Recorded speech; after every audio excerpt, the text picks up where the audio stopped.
എനിക്ക് ഇൻ്റർവ്യൂവിൽ ഇപ്പോൾ ഞാൻ പോകുന്ന സ്ഥലങ്ങളിലൊക്കെ ഈ സിനിമയായിട്ട് ബന്ധപ്പെട്ടിട്ട് പറയുന്ന ഇതിലൊക്കെ ഇപ്പോൾ ഈ നമ്മുടെ ലാൽ ചേട്ടൻ്റെ ഒരു ഇത് ഞാൻ പറയാറുണ്ട്. അപ്പോൾ സത്യത്തിൽ ലാൽ ജോസിന് ലാലുവിന് ഏറ്റവും ഇഷ്ടപ്പെട്ട പലരിൽ ഒരാളാണ് നിങ്ങൾ. അതെ അതെ ലാലു എപ്പോഴും പറയാം. അതെന്താണെന്ന് വെച്ചിട്ടുണ്ടെങ്കിൽ ഈ റിയലിസ്റ്റിക് ആയിട്ട് അഭിനയിക്കുന്ന ആൾക്കാരെ ലാലുവിന് ചെറിയ വേഷം ചെയ്യണമെങ്കിലും അല്ലെങ്കിൽ വലിയ വേഷം ചെയ്യണം അല്ലെങ്കിൽ ഇടത്തരം വേഷം കഥാപാത്രം എങ്ങനെയെങ്കിലൊക്കെ പുള്ളി അതിൽ പിന്നെ വരുന്ന സാധനം. ഇപ്പോൾ ലോയി സാറിൻ്റെ പടത്തിൽ നിങ്ങൾ വൈ അന്ന് ചെയ്ത വേഷം എന്ന് വെച്ചാൽ അത് ലോയി സാറിന് അത്ര റിയലിസ്റ്റിക് ആയിട്ട് അഭിനയിക്കണ രീതിയുള്ളതുകൊണ്ടാണ്. അതെ അല്ല ലാൽച്ചേട്ടൻ എന്താ വെച്ചല്ലേ, അപ്പോൾ എനിക്ക് ഈ ഒരു പറഞ്ഞ പോലെ മലയാള സിനിമയിലൊരു ചെറിയ വേഷങ്ങളാണെങ്കിൽ പോലും ഒരു സാന്നിധ്യം നിലനിർത്തി തന്ന ഒരു ആളാണ്. അപ്പോൾ പുള്ളിയായിട്ടുള്ള ദിലീപേട്ടൻ്റെ ഒരു ഇത് എന്താണ്? എൻ്റെ വീട്ടിൽ എൻ്റെ അച്ഛന് മൂത്ത മകനാണ് ലാൽ ജോസ്. എന്ത് പ്രശ്നം ഉണ്ടല്ലോ അവൻ വരട്ടെ എന്ന് പറയുള്ളൂ. അല്ല ഞാനെന്താ വെച്ചാൽ ഇതൊക്കെ അറിയാനുള്ള കൗതുകം കൊണ്ട് ചോദിക്കുന്ന. അല്ല അതാണ് പറഞ്ഞത്. ലാലു എന്ന് പറഞ്ഞിട്ടുണ്ടെങ്കിൽ ഇപ്പം ഞാനെപ്പോഴും പറയാറുണ്ട്, എനിക്ക് എന്ത് പ്രശ്നം സംഭവിക്കുമ്പോഴും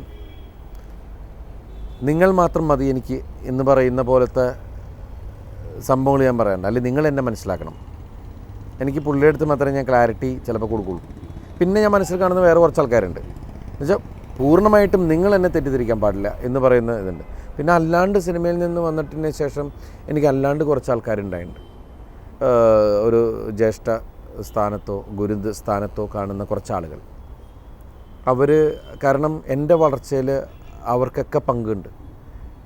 കാരണം ഞാൻ ഒരു ശമ്പളം വാങ്ങിക്കുന്ന എത്ര രൂപ പറയണമെന്ന് വരെ ചിലപ്പോൾ ഇവരോടൊക്കെ ചോദിച്ചിട്ടായിരിക്കും ഞാൻ പറയാൻ. ഞാൻ എന്തെങ്കിലും തോന്നിയാസങ്ങൾ ചെയ്യുന്നതിൻ്റെ പുറകിൽ ശക്തമായ കുറേ ആൾക്കാരുടെ കൈകളുണ്ടാവും. ഞാൻ സംസാരിക്കാറുണ്ട് അവരൊക്കെ. ഇങ്ങനെയൊക്കെയാണ് കാര്യങ്ങൾ. എൻ്റെ സങ്കടങ്ങളും എൻ്റെ ദുഃഖങ്ങളും കാര്യങ്ങളെല്ലാം ഞാൻ ഷെയർ ചെയ്യാവുന്ന കുറച്ച് ആൾക്കാരുണ്ട്. ഈ സിനിമയിൽ ഇപ്പോൾ സൗഹൃദങ്ങൾ താരതമ്യേന ഒരുപാടുണ്ടാവും.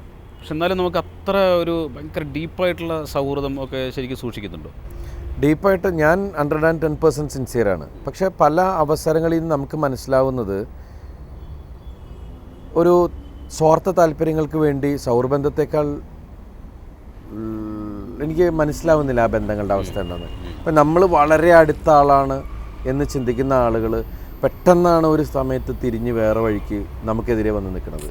അല്ലെങ്കിൽ നമ്മൾ പിന്നീന്ന് കുത്തുക എന്നൊക്കെ പറയണ പോലെ. അപ്പം നമ്മൾ ഭയങ്കര ഷോക്ക്ഡ് ആവും. കാരണം നമ്മൾ ഇവർക്ക് വേണ്ടി ഇത്രയും നിന്നിട്ട് ഇവർക്ക് എങ്ങനെ ഇങ്ങനെ പറ്റണു എന്ന് പറയുന്നൊരു ചിന്തയുണ്ട്. അപ്പോൾ ഒരു മനുഷ്യൻ എന്നുള്ള ഇപ്പോൾ സിനിമയിൽ ഇപ്പോൾ പണ്ട് നമ്മൾ പ്രഗത്ഭരായ പലരും പറഞ്ഞിട്ടുണ്ട് സിനിമയിൽ അങ്ങനെയുള്ള ബന്ധങ്ങളൊന്നുമില്ല, കാരണം വഴക്കുകളില്ല. പക്ഷെ ഞാനങ്ങനെയല്ല. എനിക്ക് വഴക്കുണ്ട്, എനിക്ക് ബന്ധമുണ്ട്. അത് എന്നോട് അങ്ങനെ ബന്ധം കാണിക്കാത്ത ആൾക്കാരെ എനിക്കും വേണ്ട എന്ന രീതിയിൽ കാണുന്ന ഒരാളാണ് ഞാൻ. അങ്ങനെ വാതിൽ എനിക്കില്ല, ഞാൻ ഒരാളെ കണ്ടിട്ടില്ല എന്ന് ഞാൻ സ്വയം വിശ്വസിക്കുന്ന ഒരാളാണ് ഞാൻ.